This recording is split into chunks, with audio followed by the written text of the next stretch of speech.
Bom, amados, vamos lá, mais um deleite de Deus. Nós falamos agora que o cumprimento dos propósitos de Deus na nossa vida é um deleite de Deus, é uma vontade de Deus, né? Por isso nós oramos. Outro motivo é para que a sua vontade nos seja revelada. Acabei de falar da revelação, né, da palavra de Deus, mas Deus pode nos revelar também a sua vontade, não somente pela palavra. Prestem atenção nessa parte que ela é fundamental para a nossa vida espiritual, porque existe muito engano aí por fora, tá? Deus nos revela exclusivamente pelas Escrituras? Não. É a forma primordial, é a forma como Deus normalmente quer falar conosco, é através da sua palavra, mas Deus nos revela também no nosso íntimo. A Bíblia diz que Deus testifica no nosso espírito que somos filhos de Deus, por exemplo, está lá em Romanos 8. Isso é uma forma de Deus se comunicar com a gente. E isso acontece por meio da oração. A oração é que vai conectar o teu espírito ao Espírito de Deus e ele vai testificar em você que você é filho de Deus. A Bíblia diz, por exemplo, lá em Atos 2,17, que nos últimos dias acontecerá, diz assim, diz Deus, que do meu espírito derramarei sobre toda a carne, e os vossos filhos e vossas filhas profetizarão. Os vossos jovens terão visões, e os vossos velhos sonharão sonhos. Esse texto é o cumprimento que o apóstolo Pedro está dizendo do livro de Joel e aconteceu no derramamento do Espírito no dia de Pentecostes. Só que esses últimos dias aí, quando você entende o contexto do texto, esses últimos dias vai desse momento do derramamento do Espírito Santo até a vinda do Senhor. Então, nesse período em que nós estamos aqui, é assim que nós entendemos esse texto, nossos filhos e filhas profetizarão, nossos jovens terão visões e os vossos velhos sonharão sonhos. Então, isso acontece ainda hoje. Deus ainda fala conosco através de sonhos. Deus ainda fala conosco nos dando visões. Agora, prestem bastante atenção, que o pentecostalismo deturpou isso aí terrivelmente. Amados, sonhos não é dom. Visões também, ter visão também não é dom. Não existe dom de visão, dom de sonho, não existe. Isso é um ato sobrenatural da parte de Deus para cumprir os seus propósitos. Então, essa coisa de visão toda hora não existe. A pessoa tem visão toda hora. Isso não é assim, porque não é um dom. Também a pessoa sonha o tempo todo, toda hora está sonhando. Não, cuidado com isso, também não é assim. Deus já falou comigo através de sonhos. Mas nesses 25 anos de crente, eu posso ter tido o quê? Uns 8, uns 10, não sei. Teve uma época que foi mais, agora muitos anos que eu não tenho nenhum sonho. Mas Deus já falou, já falou. Eu já tive sonho que eu achei que era Deus que estava falando, achei não, parecia que era Deus que estava falando, porque o sonho foi muito real, mas eu sabia que não era de Deus. Por que eu não sabia que era de Deus? Porque o conhecimento que eu havia adquirido da palavra de Deus formou em mim um senso crítico que me protege das minhas emoções. Porque nós somos totalmente enganados pelas nossas emoções. Tem gente que sentiu um arrepio e já acha que é o Espírito Santo, né? Tem gente que aconteceu alguma coisa, foi Deus, né? Outro dia falaram comigo aí, eu fui num show mundano, esqueci até qual é o nome da banda, e aí a pessoa desistiu, tinha acabado o ingresso, aí a pessoa desistiu e foi e me deu o ingresso, eu estava na fila já, e ela me deu o ingresso. Foi Deus. Quer dizer, Deus usou uma pessoa para dar a ela o ingresso para ela ir num show mundano, né? Ou seja, era mais fácil Satanás fazer isso do que Deus. Mas a pessoa acha que tudo que acontece é Deus, né? E também não é assim. O que vai nos proteger das nossas emoções é exatamente o conhecimento que você tem das Escrituras Sagradas. Ok? Então Deus nos revela, Deus se comunica conosco, se comunica de várias formas e Ele se comunica por meio da oração. Por meio da oração, de uma vida disciplinada de oração, Ele pode sim te dar visões, Ele pode te dar discernimento sobre fatos, Ele pode te dar discernimento espiritual, Ele pode te dar sonhos, te dar visões, pode, como eu já tive. Mas isso não é um dom, isso não é corriqueiro, isso não é toda hora. Isso acontece em um determinado tempo, lugar, espaço, segundo a vontade de Deus, para cumprir os seus propósitos específicos naquele momento. Não é uma coisa que aquela irmã ali tem um dom de visão. Não existe isso, amados, pelo amor de Deus. Tá bom? E é exatamente o nosso conhecimento, a nossa maturidade na palavra de Deus que vai formar esse senso crítico, que vai nos proteger das nossas emoções, para que não sejamos crentes meninos, né? Levados por sentimento, levados por emoção, por todo vento de doutrina por aí, ok? Então, meus amados, vamos prosseguir aqui, tá? Quais são os atributos da oração? Quais são as características peculiares da oração? Bom, para falar sobre os atributos da oração, eu vou utilizar a oração que Jesus nos ensinou. Não tem coisa melhor, né? Que é a oração do Pai Nosso. A oração do Pai Nosso vai nos revelar a oração que Deus quer que nós façamos. E ali, no Pai Nosso, estão presentes os atributos da oração. Então, o primeiro atributo que nós podemos ver ali é o amor, né? Começa o Pai Nosso dizendo o seguinte: Pai Nosso que estás nos céus. Quando ele fala Pai Nosso que está nos céus, ele já começa a dizer para você que a oração que você tem que fazer é uma oração relacional. A oração, gente, é um relacionamento, é a forma como Deus escolheu para se relacionar conosco. E não é qualquer relacionamento, é um relacionamento íntimo, é um relacionamento afetivo, é um relacionamento de pai para filho. Então, quando Jesus começa a falar Pai Nosso que está nos céus, ele está querendo ensinar ali para aqueles judeus que estavam ouvindo que Deus quer ter um relacionamento conosco através da oração de pai para filho, onde nós possamos falar todas as nossas necessidades, nossos problemas, mas também possamos demonstrar gratidão, possamos falar com Deus tudo aquilo que nós precisamos falar ou queremos falar com Ele como um pai, com total liberdade, né? Como um filho mesmo tem com seu pai. Então, é um relacionamento de pai para filho, é um relacionamento de amor. Né? Não tem como a gente ver diferente. Então, o primeiro atributo da oração é que a oração é um ato de amor. Quando você ama a Deus, você quer se relacionar com Ele. Então, você o faz através da oração. E Deus se sente amado, sim, quando você tem uma vida de oração. Deus se sente amado, por isso que é tão importante, amados, nós orarmos. Nós não oramos só para satisfazer nossas vontades, nós não oramos só para atender nossas necessidades, nós oramos porque amamos a Deus e com Ele queremos nos relacionar. Um outro atributo, amados, é a adoração.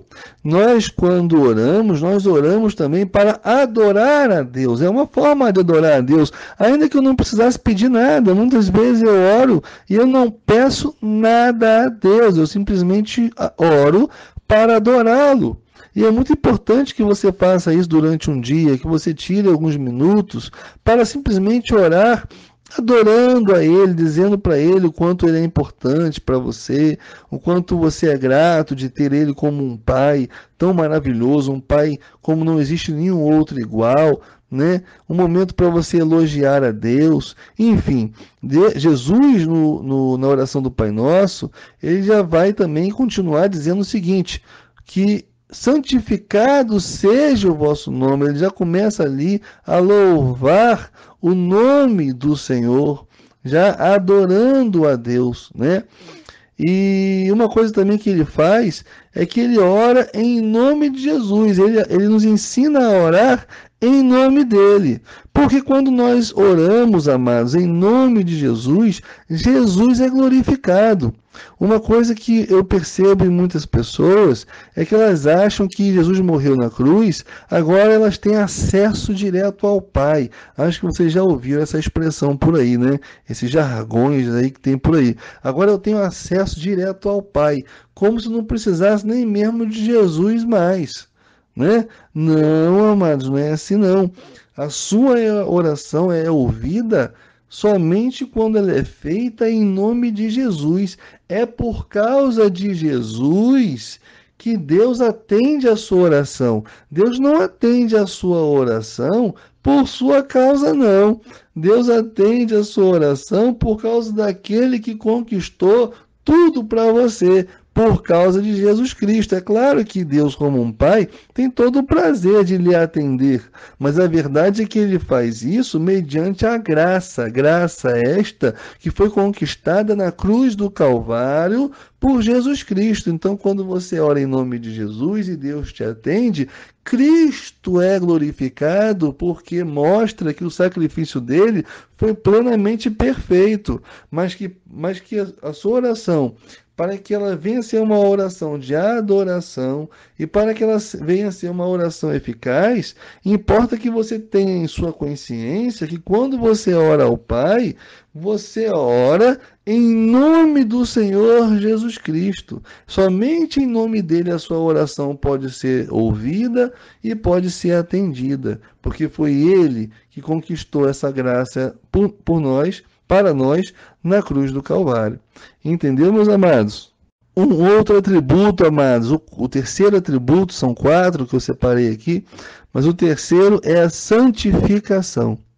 E aí ele continua o Pai Nosso dizendo: venha a nós o vosso reino, seja feita a vossa vontade, assim na terra como no céu. Né? Então, o Jesus ele ensina o seguinte, que nós temos que orar a Deus pedindo que Deus venha nos santificar. Porque de fato é Deus quem nos santifica. É claro que existe uma responsabilidade pessoal de cada crente de contribuir com esse processo. E como é que nós contribuímos com o processo da santificação?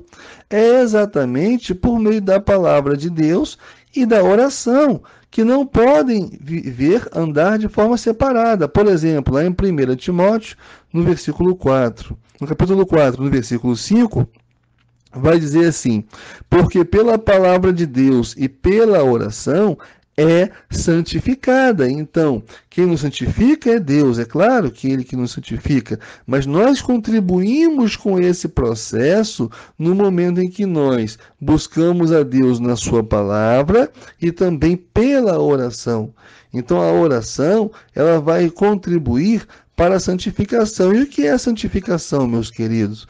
Santificação é exatamente você se apartar totalmente da corrupção do mundo, né? Dizer não para o pecado, mas é só isso? Tem gente que acha que é só isso, né? Não, santificação é dizer não para o pecado e sim para Jesus, ou seja, você vai se afastar da corrupção do mundo, mas você agora vai fazer a vontade de Deus, vai fazer aquilo que Deus espera que você faça.